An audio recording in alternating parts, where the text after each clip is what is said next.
Good afternoon. Can you believe we're halfway through? This week we're going to cover tourism, recreation, attractions, clubs, and gaming, kind of a mouthful. The first 2 weeks we covered the hotel business, lodging, as well as food and beverage to include managed services. So I hope you enjoyed that and found it to be interesting. I really enjoyed reading your assignments on your restaurant, as well as the beverage assignments. Really, really well done. And I appreciate your professionalism and what you're bringing to the class so far. I've learned from you, and I hope you've learned a little bit too. So this week, a little bit less traditional tourism, which covers kind of modes of transportation.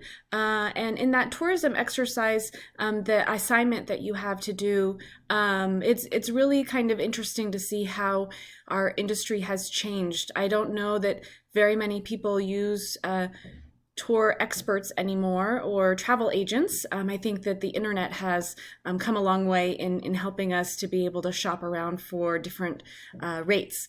Recreation, super important, and I like to bring it back to that. I think in the last election, there were many cities and counties that raised transient occupancy tax, and that is such an interesting part of our industry, is that the transient occupancy tax that is charged at hotels and lodging goes to fund some of the recreation and the free parks and attractions that we have in our areas. And then, of course, there's also kind of for-profit attractions and a fun exercise I think you'll enjoy to think about our local area and what we have to offer tourists once we're able to welcome them back. Clubs, interesting part of hospitality as well, similar to food and beverage, similar to hotels, a little bit different because it's kind of a partial ownership, almost like a vacation ownership. And then gaming. And I have to say, the gaming entertainment business, a lot of us think of Vegas and we think of those big mega hotels. And, basically, if I work in a hotel, it just has a casino attached to it. There are a couple of differences, especially when it comes to what kind of security systems you can have in those operations. But, that's one of the areas that I found to be the most difficult to translate to online. Because I used to play a fun game. Well, I thought it was fun when I taught in person. And that was, I had a whole bunch of decks of cards. And as people would participate, I would, give them a card.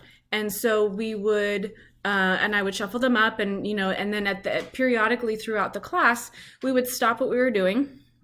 We would look at our hands and we would play a little poker. Now, I'm no poker expert, but I used to have this slide that I would put up on the screen that would highlight what a winning hand is. And so if your game, right, as you're going along and you're looking at our week 3 assignments, if you want to get a deck of cards and every time you read a paper or every time you participate in some kind of way, if you want to shuffle it up and give yourself a hand of cards and see how you do, that might be fun. Now, again, I'm no expert, so I do have to consult to the internet or the instructions that comes with this deck of cards to figure out what hand beats what. But it goes through on here, and if any of you are experts, you can definitely chime in.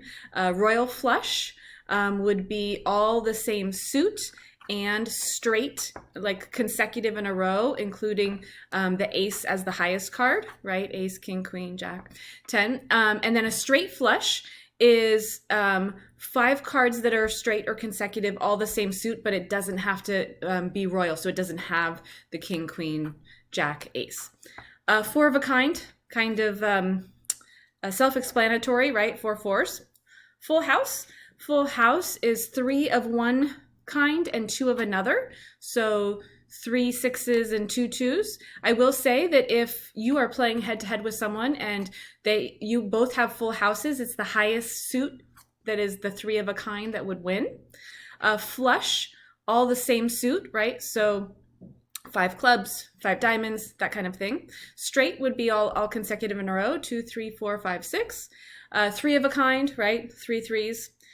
2 pair, pretty self-explanatory, pair. And if all else fails, use your bluffing skills. If you have nothing in your hand but an ace, that ace would be the high card. So if you were playing someone else that had an equally bad hand and their high card was a 9, then you would win. So I hope that you'll find that to be kind of a fun way to think about gaming entertainment. And I hope that you enjoy the content that I've prepared for you this week. As always, if you have any questions, don't hesitate to reach out. Thank you for using the discussion guide.